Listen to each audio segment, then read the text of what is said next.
ഇതൊരു സാധാരണ കഥയല്ല. 2025 ഏപ്രിൽ മാസം 23-ന് ബംഗളൂരിലെ മരത്തഹള്ളി എന്ന സ്ഥലത്ത് നടന്ന വളരെ വ്യത്യസ്തമായ ഒരു സംഭവത്തിന്റെ തുടക്കമാണ്. ആ ദിവസം 28-കാരിയായ കൃതിക റെഡ്ഡി സ്വന്തം ആഡംബര വീട്ടിലെ ബെഡിൽ മയങ്ങിക്കിടക്കുകയായിരുന്നു. കണ്ണുകൾ തുറക്കാൻ ശ്രമിച്ചെങ്കിലും അത് ഡാമിന്റെ ഷട്ടർ തുറക്കുന്നത് പോലെ അത്ര ബുദ്ധിമുട്ടായിരുന്നു. ഒടുവിൽ കുറച്ചുകൂടി ശക്തി ചേർത്ത് കണ്ണുകൾ തുറന്നു. പക്ഷെ അവൾക്ക് ബോധം മങ്ങിക്കിടന്നതിനാൽ ഇത് രാവിലെയാണോ രാത്രിയാണോ എന്ന് പോലും മനസ്സിലായില്ല. അവൾ ഉറങ്ങിയതുപോലെ തോന്നിയെങ്കിലും അത് ഉറക്കമല്ലായിരുന്നു, ബോധരഹിതാവസ്ഥയിൽ നിന്നുള്ള ഒരു ഉണർച്ചയായിരുന്നു. ഉണർന്നത് മുതൽ അവളുടെ ശരീരത്തിൽ വേദന തുടങ്ങി. കയ്യിൽ കുത്തിയിരുന്ന IV സൂചിയായിരുന്നു അതിന് കാരണം. കൃതികയ്ക്ക് നേരത്തെ തന്നെ വയറുമായി ബന്ധപ്പെട്ട അസുഖങ്ങൾ ഉണ്ടായിരുന്നു. അജീർണം, low blood pressure, low sugar, അങ്ങനെ ശരീരത്തിന്റെ ഒട്ടുമിക്ക സംവിധാനങ്ങളും ഒരു പരിധിവരെ തളർന്ന നിലയിലായിരുന്നു. അതിനുവേണ്ടി ചികിത്സ പുരോഗമിക്കുകയായിരുന്നു. ഇപ്പോൾ വേദന സഹിക്കാനാകാതെ സൂചി നീക്കിയാൽ ആശ്വാസം കിട്ടുമോ എന്നവൾ ചിന്തിച്ചു.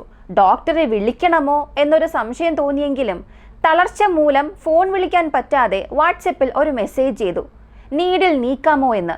ഉടൻ തന്നെ മറുപടിയും വന്നു, ഇല്ല, നീക്കരുത്. അന്നത്തെ ദിവസം രാത്രി ഏകദേശം 9:30 ചികിത്സയ്ക്കായി ഡോക്ടർ നേരിട്ട് വീട്ടിലെത്തി. കൃതികയുടെ നില പരിശോധിച്ച് മറ്റൊരു IV ഇഞ്ചക്ഷൻ നൽകി. അത് നൽകിയതിന് പിന്നാലെ കൃതിക വീണ്ടും ബോധം നഷ്ടപ്പെട്ട് ഉറങ്ങാൻ തുടങ്ങി.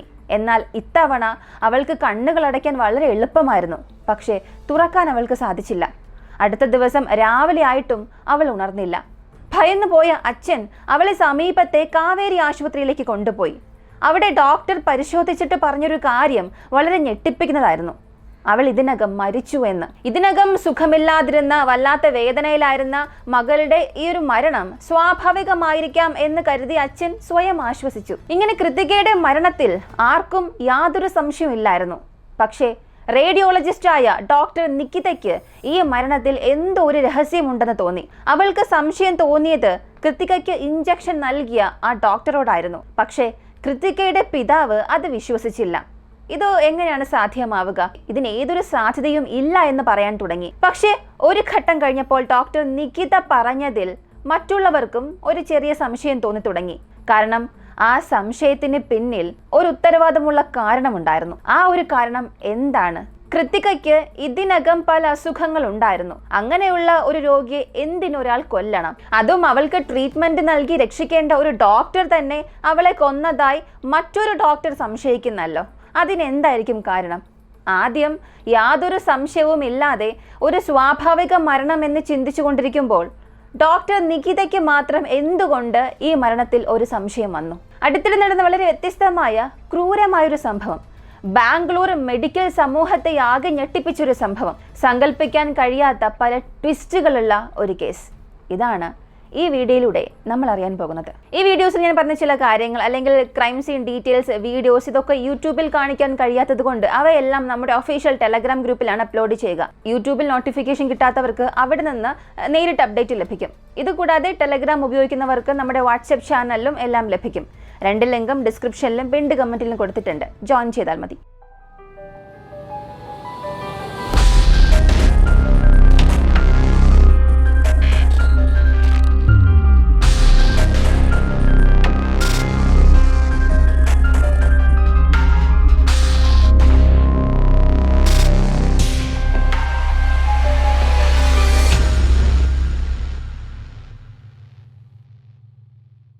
ഇപ്പോൾ ഈ കൃതികയുടെ മരണം സ്ഥിരീകരിച്ചതിന് ശേഷം എല്ലാവരും അവളുടെ ആരോഗ്യം മൂലമുള്ള ഒരു സ്വാഭാവിക മരണമായിരിക്കും എന്നെല്ലാവരും കരുതി. പക്ഷേ റേഡിയോളജിസ്റ്റായ ഡോക്ടർ നികിത ഇതിൽ എന്തോ സംശയമുണ്ട് എന്ന് ഉറപ്പിച്ചു തന്നെ പറഞ്ഞു. ഓട്ടോപ്സി നടത്തണമെന്നുള്ള തീരുമാനത്തിൽ അവൾ ഉറച്ചു നിന്നു. കൃതികയുടെ പിതാവ് ഇതൊരു സ്വാഭാവിക മരണമാണല്ലോ എന്ന് ഉറപ്പിച്ചിരുന്നെങ്കിലും നികിതയുടെ നിലപാട് മാത്രം മാറിയില്ല. കൃതികയെ ചികിത്സിച്ച ഡോക്ടർ പറഞ്ഞത്, ഞാൻ അവളുടെ രോഗത്തിനായാണ് ചികിത്സ ചെയ്തത്, എൻ്റെ ഭാഗത്ത് തെറ്റൊന്നും ഇല്ല എന്നും പറഞ്ഞു. എങ്കിലും നികിത പറഞ്ഞു, ഓട്ടോപ്സി കൂടാതെ അവളെ അടക്കം ചെയ്യരുത് എന്ന്. ഇപ്പോൾ ആശുപത്രി മാനേജ്മെന്റിന് മറ്റു മാർഗമില്ലാതെ ഒരു സംശയം തോന്നി അവരും പോലീസിൽ ഒരു പരാതി നൽകി. ഓട്ടോപ്സി റിപ്പോർട്ടിൽ വന്നത് ആരോഗ്യ പ്രശ്നം കാരണമാണ് കൃതിക മരിച്ചത്. ശരീരത്തിൽ സംശയാസ്പദമായ ഒന്നും കണ്ടെത്തിയില്ല. ഈ ഒരു റിപ്പോർട്ട് വന്നപ്പോൾ എല്ലാവർക്കും ഒരു ചെറിയ ആശ്വാസം തോന്നി. അതായത് ഉള്ളിൽ ഒരു ചെറിയ തോതിലുണ്ടായിരുന്ന ആ ഒരു സംശയം പോലും പലർക്കും മാറി. പക്ഷെ നികിതയുടെ സംശയം ഇതിനുശേഷം കൂടി വന്നു. അവൾ പറഞ്ഞത് ഓട്ടോപ്സി മാത്രം മതിയാകില്ല, ടോക്സിക്കോളജി അനാലിസിസ് ടെസ്റ്റ് ചെയ്യണമെന്നും പറഞ്ഞു. ടോക്സിക്കോളജി അനാലിസിസ് എന്താണെന്ന് പറഞ്ഞാൽ, ഈ ഓട്ടോപ്സിയിൽ ശരീരത്തിന്റെ പുറം ഭാഗം പരിശോധിക്കുമ്പോൾ ഈ സ്ലാബ്, വൂണ്ട്, ബ്രൂസ്, വിഷം, ഇങ്ങനെ ഈ പുറമേയുള്ള കാര്യങ്ങൾ മാത്രം നമുക്ക് വളരെ കൃത്യമായി കാണാനും അറിയാനും സാധിക്കും. പക്ഷേ ഈ ടോക്സിക്കോളജി പരിശോധനയിൽ ശരീരത്തിന്റെ ആന്തര അവയവങ്ങളും രക്തസാമ്പിളുകളും മൈക്രോ ലെവലിൽ പരിശോധിക്കും. ഒരു വ്യക്തിക്ക് കുത്തിവെച്ചത് എന്താണെന്ന് തികച്ചും കൃത്യമായി കണ്ടെത്താനാകുന്ന ഒരു ടെസ്റ്റാണിത്. ഓർഗൻസിലൊക്കെ എന്തെങ്കിലും വിഷാംശമുണ്ടോ എന്നൊക്കെ കണ്ടെത്തും. ഫോറൻസിക്കിനെ സംബന്ധിച്ചിടത്തോളം ഒരു കൊലപാതകം തെളിയിക്കാൻ അവരുടെ പക്കലുള്ള ഒരു ഫൈനൽ എവിഡൻസ് ഇത് മാത്രമായിരിക്കും. ഇതിലൂടെയാണ് ഒരാളുടെ ശരീരത്തിൽ എന്ത് പോയി എന്നുള്ള രഹസ്യങ്ങൾ കണ്ടെത്താൻ കഴിയുക. അങ്ങനെ പോലീസ് കൃതികയുടെ ശരീരത്തിൽ നിന്നും ചില സാമ്പിളുകൾ എടുത്ത് ഫോറൻസിക് ലാബിലേക്ക് അയച്ചു. ദിവസങ്ങൾ ഇങ്ങനെ കടന്നുപോയി. 6 മാസം കഴിഞ്ഞിട്ടും ഈ കേസിൽ പുരോഗതിയൊന്നും ഉണ്ടായില്ല. പക്ഷെ 2025 ഒക്ടോബർ മാസം 13-ന് ഒരു റിപ്പോർട്ട് പുറത്തു വന്നു. ആ ഒരു റിപ്പോർട്ട് കൃതികയുടെ കുടുംബത്തെ ആകെ ഞെട്ടിപ്പിച്ചു. അത് FSL ഫോറൻസിക് സയൻസ് ലാബിന്റെ ടോക്സിക്കോളജി അനാലിസിസ് റിപ്പോർട്ടായിരുന്നു. ആ റിപ്പോർട്ടിൽ പറഞ്ഞത്, കൃതികയുടെ ശരീരത്തിലെ മിക്ക അവയവങ്ങളിലും പ്രൊപ്പഫോൾ എന്ന ശക്തമായ സെഡേറ്റീവ് ഡ്രഗ് അമിതമായ അളവിൽ കണ്ടെത്തിയിട്ടുണ്ട് എന്ന്. സത്യത്തിൽ ഈ പ്രൊപ്പഫോൾ എന്നത് ഒരു പവർഫുള്ളായ സെഡേറ്റീവ് ആണ്. അതായത് ഈ ശസ്ത്രക്രിയക്കിടെ രോഗിയെ പൂർണ്ണമായും ബോധരഹിതരാക്കാൻ ഉപയോഗിക്കുന്ന ഒരു മരുന്നാണ്. അതുപോലും ഈ അനസ്തീഷ്യ വിദഗ്ധന്റെ മേൽനോട്ടത്തിൽ രോഗിയുടെ പ്രായം, ഭാരം, ആരോഗ്യനില എന്നിവയെല്ലാം പരിഗണിച്ച് കുറഞ്ഞ അളവിൽ മാത്രം നൽകേണ്ടതാണ്.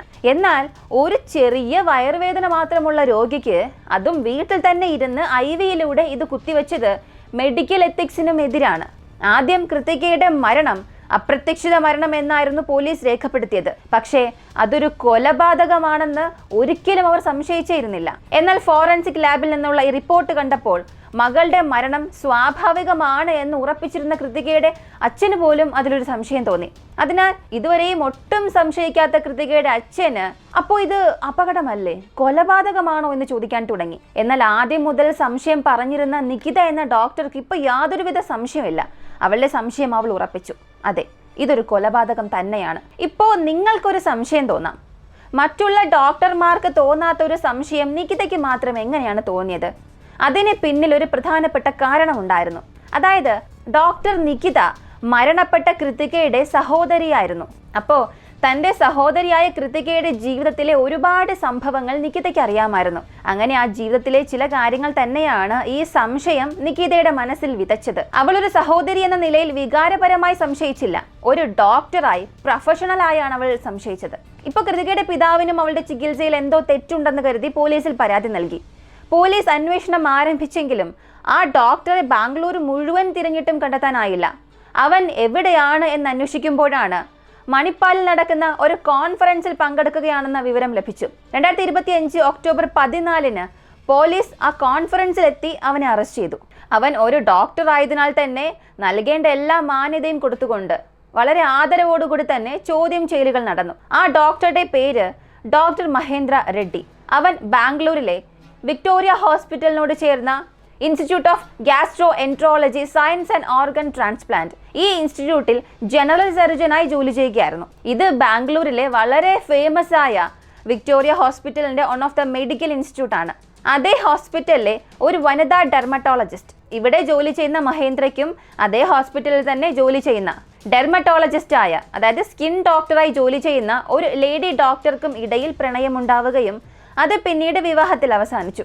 അതെ, ആ വനിതാ ഡോക്ടർ തന്നെയാണ് ഡോക്ടർ കൃതിക റെഡ്ഡി. ഇവർ ഇരുവരും 2020 മെയ് മാസം 26-ന്, അതായത് ഈ മരണത്തിന് 1 വർഷം മുൻപ് വിവാഹിതരായി. വെയിറ്റ്, അങ്ങനെയാണെങ്കിൽ മരിച്ചുപോയ കൃതികയും അവളെ ചികിത്സിച്ച ഡോക്ടർ ഇവർ ഹസ്ബൻഡ് ആൻഡ് വൈഫ് ആണോ? അതെ, ശരി തന്നെയാണ്.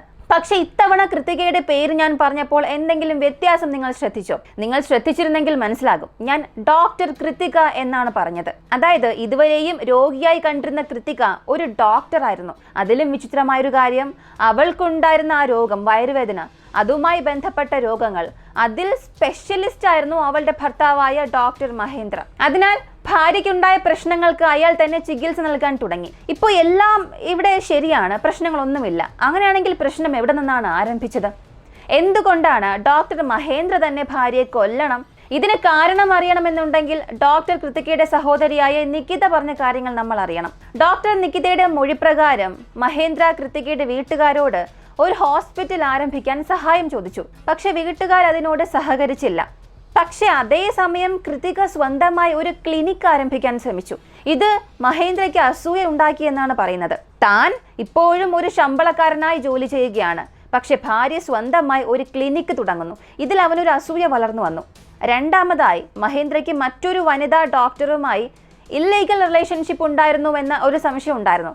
അതുകൊണ്ടാണ് കൃതികയെ അവൻ കൊന്നതെന്നും പറയപ്പെടുന്നു. മൂന്നാമതായി, ഞാൻ ഇതിനകം ഇൻട്രോയിൽ പറഞ്ഞതുപോലെ വിവാഹത്തിന് മുൻപ് കൃതികയ്ക്ക് വയറുമായി ബന്ധപ്പെട്ട രോഗങ്ങൾ, ലോ BP, ലോ ഷുഗർ, ഇങ്ങനെ നിരവധി പ്രശ്നങ്ങൾ അവൾക്ക് ഉണ്ടായിരുന്നു എന്നതാണ് സത്യം. പക്ഷെ അവൾ അത് വിവാഹത്തിന് മുൻപ് മഹേന്ദ്രയോട് പറഞ്ഞിരുന്നില്ല. ഇത് അവർക്കിടയിൽ വഴക്കുകൾക്ക് കാരണമായി. നാലാമതായി, മഹേന്ദ്രയ്ക്കും അവന്റെ ഇരട്ട സഹോദരനായ നാഗേന്ദ്ര റെഡ്ഡി, ഇവരുടെ പേരിൽ 2018-ലും 2023-ലും ചീറ്റിംഗ്, ക്രിമിനൽ കേസുകൾ ഉണ്ടായിരുന്നു. എന്നാൽ ഇക്കാര്യമൊന്നും ഡോക്ടർ മഹേന്ദ്ര കൃതികയോടോ അവളുടെ കുടുംബത്തോടോ പറഞ്ഞിരുന്നില്ല, മറച്ചുവെച്ചു. അഞ്ചാമതായി, ഇവയേക്കാൾ വളരെ പ്രധാനപ്പെട്ട ഒരു കാര്യം, കൃതിക ബോധം കേട്ട് വീണപ്പോൾ മഹേന്ദ്ര തന്നെയാണ് അവളെ കാവേരി ഹോസ്പിറ്റലിലേക്ക് കൊണ്ടുപോയത്. പക്ഷെ അവൾ മരിച്ചു എന്നറിഞ്ഞപ്പോൾ ഓട്ടോപ്സി ചെയ്യരുത് എന്ന് അവളുടെ പിതാവ് പറഞ്ഞു.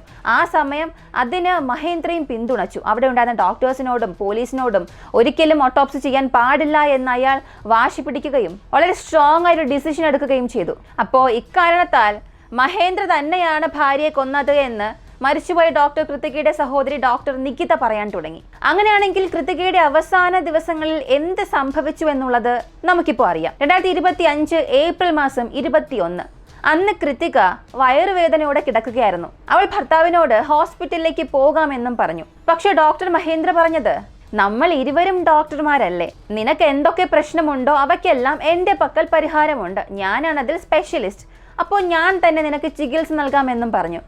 അങ്ങനെ അവൻ കൃതികയ്ക്ക് IV ഇഞ്ചക്ഷൻ നൽകി. കുത്തിയതിനു ശേഷം വേദന അല്പം കുറഞ്ഞതുപോലെ അവൾക്ക് തോന്നി. പക്ഷേ അവൾ തുടർച്ചയായി ബോധം കെട്ട് വീഴുകയും വീണ്ടും ബോധം വരുമ്പോൾ വേദന വീണ്ടും തുടരുകയും ചെയ്തു. അവൾ ഇങ്ങനെ വീണ്ടും വീണ്ടും ബോധം കെട്ടു പോകുന്നത് കണ്ടപ്പോൾ ഡോക്ടർ മഹേന്ദ്ര അവളെ അവളുടെ അച്ഛൻ്റെ വീട്ടിലേക്ക് കൊണ്ടുവിട്ടു. എന്നിട്ട് അവൻ ഹോസ്പിറ്റലിലേക്ക് പോയി. ഇത് 2025 ഏപ്രിൽ മാസം 23-നാണ് സംഭവിച്ചത്. പക്ഷേ അന്ന് അവളെ അച്ഛൻ്റെ വീട്ടിൽ കൊണ്ടാക്കിയപ്പോൾ അവളുടെ കയ്യിൽ ഇഞ്ചക്ഷൻ സൂചിയും ഉണ്ടായിരുന്നു. ഇതർത്ഥമാക്കുന്നത് ഏപ്രിൽ മാസം 21 മുതൽ തന്നെ തുടർച്ചയായി ഇടയ്ക്കിടെ IV ഇഞ്ചക്ഷൻ അവൾക്ക് നൽകിക്കൊണ്ടിരുന്നു. ഏപ്രിൽ മാസം 23-ാം തീയതി അവൾക്ക് ബോധം തിരിച്ചു കിട്ടി. അവൾ എഴുന്നേൽക്കുമ്പോൾ കയ്യിൽ വേദന ഉണ്ടായിരുന്നു. അതുകൊണ്ട് അവൾ ഭർത്താവിനൊരു മെസ്സേജ് അയച്ചു, കയ്യിലെ സൂചി നീക്കട്ടെ, എന്നാൽ വേദന കുറയുമോ എന്ന്. പക്ഷേ ഭർത്താവ് പറഞ്ഞത് ഇല്ല നീക്കണ്ട എന്ന്. അതിനുശേഷം രാത്രിയിൽ അവൻ വീണ്ടും ആ വീട്ടിലെത്തി IV ഇഞ്ചക്ഷൻ നൽകി. ഇവിടെ നിങ്ങൾ ശ്രദ്ധിക്കേണ്ടത്, ഇവിടെയുള്ളൊരു പ്രശ്നം ഈ IV ഇഞ്ചക്ഷൻ അല്ല, അതിലൂടെ അവൻ കുത്തിവെച്ച മരുന്നാണ് പ്രശ്നം, പ്രൊപ്പഫോൾ. ഇത് ഓപ്പറേഷൻ തിയേറ്ററുകളിൽ മാത്രം ഉപയോഗിക്കുന്ന ഒരു ശക്തമായ സെഡേറ്റീവ് മരുന്നാണ്. പക്ഷെ അവൻ അത് എന്തിനാണ് കൃതികയ്ക്ക് കുത്തിവെച്ചത്? ചികിത്സയ്ക്കാണ് എന്നൊക്കെ പറഞ്ഞാൽ പോലും എന്തിനാണ് അത്ര അമിതമായ അളവിൽ കുത്തിവെച്ചത്? ഡോക്ടർ മഹേന്ദ്ര വിക്ടോറിയ ഹോസ്പിറ്റലിൽ സർജൻ ആയിരുന്നതിനാൽ ഓപ്പറേഷൻ തിയേറ്ററിലും ICUസിൽ ഉപയോഗിക്കുന്ന മരുന്നുകളൊക്കെ അവൻ്റെ ആക്സസിലായിരുന്നു. പ്രൊപ്പഫോൾ കൂടാതെ തീവ്രമായ മരുന്ന്, ഇതൊക്കെ തൻ്റെ പ്രൊഫഷണൽ ആക്സസ് ഉപയോഗിച്ച് അവിടെ നിന്നും അയാൾ എടുത്തിട്ടുണ്ടാകാമെന്നും പോലീസും സംശയിച്ചു. ഇപ്പോൾ നിങ്ങളൊരു കാര്യം ചിന്തിച്ച് നോക്കിയാൽ നിങ്ങൾക്ക് തന്നെ ഒന്ന് ട്രിഗർ ആകും, എന്താ ഇതെന്ന് തോന്നിപ്പോകും. അതായത് ഡോക്ടർ തന്നെ ആയിക്കോട്ടെ, തൻ്റെ കുടുംബത്തെ ചികിത്സിക്കണമെന്ന് വന്നാൽ അവൻ അവരെ ഹോസ്പിറ്റലിലേക്കാണ് ആദ്യം പോകാൻ പറയുക, അല്ലെങ്കിൽ അവിടെ കൊണ്ടുപോവുക. കാരണം അവിടെ മാത്രമേ കൃത്യമായ ഒരു റെക്കോർഡ് സൂക്ഷിക്കുകയുള്ളൂ. അവിടെ നൽകുന്ന ചികിത്സയുടെയും മരുന്നിൻ്റെയും അളവിൻ്റെയും എല്ലാം റെക്കോർഡും അവർ സൂക്ഷിച്ചു വയ്ക്കും. ഒരു പ്രോപ്പർ മെഡിക്കൽ റെക്കോർഡ് അവിടെ മെയിൻറ്റെയിൻ ചെയ്യും. എങ്കിൽ മാത്രമേ ലീഗലായത് പ്രൂവ് ചെയ്യാൻ സാധിക്കൂ. പക്ഷേ മഹേന്ദ്ര തൻ്റെ ഭാര്യയെ വീട്ടിൽ തന്നെ ചികിത്സിച്ചു, റെക്കോർഡുകൾ ഒന്നും തന്നെ സൂക്ഷിച്ചില്ല. പക്ഷെ അത് അവന് തന്നെ പിന്നീട് എതിരായി മാറി. ഇപ്പൊ പോലീസ് അവനെ അറസ്റ്റ് ചെയ്തു. ഈ അവസാനമായി ലഭിച്ച ഫോറൻസിക് റിപ്പോർട്ടിൽ പറയുന്നതും അവളുടെ ശരീരത്തിൽ കുത്തിവെച്ച ഈ പ്രൊപ്പഫോൾ മരുന്ന് അത് കാരണമാണ് അവൾ മരണപ്പെട്ടത് എന്ന്. അറസ്റ്റ് ചെയ്തിട്ട് ചില ദിവസങ്ങൾ മാത്രമേ ആയിട്ടുള്ളൂ. പോലീസിന്റെ ചോദ്യം ചെയ്യലിൽ അവൻ പറഞ്ഞ ചില കാര്യങ്ങളൊക്കെ ഇപ്പോൾ പുറത്തു വന്നിട്ടുണ്ട്. കൃതിക തന്റെ ആരോഗ്യ പ്രശ്നം വിവാഹത്തിന് മുൻപ് മറച്ചു വെച്ചു, അതിനാലാണ് തനിക്ക് ദേഷ്യം വന്നത്, അതുകൊണ്ടാണ് ഞാൻ ഇങ്ങനെ അവളെ കൊന്നത് എന്ന് മഹേന്ദ്ര പോലീസ് അന്വേഷണത്തിൽ പറഞ്ഞതായി ചില വിവരങ്ങൾ പുറത്തു വന്നിട്ടുണ്ട്. ശരിക്കും ഈ ഒരു കേസിൽ നമ്മൾ എടുക്കേണ്ട വളരെ പ്രധാനപ്പെട്ട മോറൽ, മെഡിക്കൽ നോളജ് എന്നത് മറ്റുള്ളവരുടെ ജീവൻ രക്ഷിക്കാൻ ദൈവം നൽകിയ ഒരു അനുഗ്രഹമാണ്. അതൊരാളെ കൊല്ലാൻ വേണ്ടിയല്ല. ഒരിക്കൽ ആ ഡോക്ടറോടുള്ള വിശ്വാസം തകർന്നു പോയാൽ അത് ഒരാളെ മാത്രമല്ല, അതൊരു മുഴുവൻ തൊഴിൽ മേഖലയെയും അവിശ്വാസത്തിലാക്കും. പിന്നെ ഈ കുടുംബജീവിതം, വിവാഹ ജീവിതം തീർച്ചയായും പ്രശ്നങ്ങൾ ഉണ്ടാകും, അസൂയയുണ്ടാകും, പ്രതീക്ഷകൾ തെറ്റിക്കാം. പക്ഷേ സംശയം, വൈരാഗ്യം ഉണ്ടെങ്കിൽ അതൊക്കെ സംസാരിച്ച് തീർക്കണം, അല്ലെങ്കിൽ നിയമപരമായി വേർപെടണം. എന്നാൽ അതിന് പകരം ഒരൊറ്റ സൂചിക്കുത്തിൽ ഒരു ജീവിതം നശിപ്പിക്കുന്നത് ഒരിക്കലും മാപ്പർഹിക്കുന്ന തെറ്റല്ല, അതൊരു വലിയ പാപമാണ്. അടുത്തൊരു കാര്യം, നിങ്ങൾക്കൊരു ഡോക്ടറിൽ എത്ര തന്നെ വിശ്വാസമുണ്ടെങ്കിലും ഏതൊരു ട്രീറ്റ്മെന്റ് എടുത്താലും ശരിയായ റെക്കോർഡ് ഉണ്ടാകണം. നൽകുന്നത് എന്ത് മരുന്നാണ്, ഇതൊക്കെ നിങ്ങൾ അറിയേണ്ടത് വളരെ അത്യാവശ്യമാണ്. അഹങ്കാരവും പ്രതികാരവും ഒരു ഡോക്ടറുടെ കടമയിൽ കടന്നു വന്നാൽ അതിന്റെ ഫലം ദുരന്തമായിരിക്കും. ഇനി പ്രണയത്തിലായാലും ചികിത്സയിലായാലും ആരെയും കണ്ണടച്ച് വിശ്വസിക്കുന്നത് അപകടകരമാണ്. അറിവും ജാഗ്രതയും മാത്രമാണ് സുരക്ഷിതത്വം നൽകുന്നത്. ഈ ഒരു കേസിനെ കുറിച്ചുള്ള നിങ്ങളുടെ അഭിപ്രായം എന്താണ്? കൃത്തികയെ കൊന്നത് സ്വന്തം ഭർത്താവായ ഡോക്ടർ മഹേന്ദ്ര തന്നെ ആയിരിക്കുമോ? ഞാനീ പറഞ്ഞ കാര്യങ്ങളെല്ലാം വെച്ചുകൊണ്ട് നിങ്ങൾ എന്താണ് കരുതുന്നത്? നിങ്ങളുടെ അഭിപ്രായം കമന്റിൽ പറയുക. ഇതുപോലെ വളരെ വ്യത്യസ്തമായ കേസുകളെക്കുറിച്ച് അറിയാനായി താല്പര്യമുള്ളവരാണ് നിങ്ങളെങ്കിൽ ഇപ്പോൾ തന്നെ നമ്മുടെ ചാനൽ സബ്സ്ക്രൈബ് ചെയ്യുക. ഇതുവരെയും കണ്ടിട്ട് ഇപ്പോഴും ലൈക്ക് ചെയ്യാതിരിക്കുന്നവരാണെങ്കിൽ ഒരു ലൈക്ക് ചെയ്യുക. നിങ്ങൾ നൽകുന്ന ലൈക്കും കമൻറ്റുമായിരിക്കും എനിക്ക് കിട്ടുന്ന ഏറ്റവും വലിയ മോട്ടിവേഷൻ. മറ്റൊരുപാട് പേരിലേക്ക് വീഡിയോ എത്തിക്കാനും സഹായിക്കും. മറ്റൊരു വീഡിയോയുമായി വീണ്ടും കാണാം.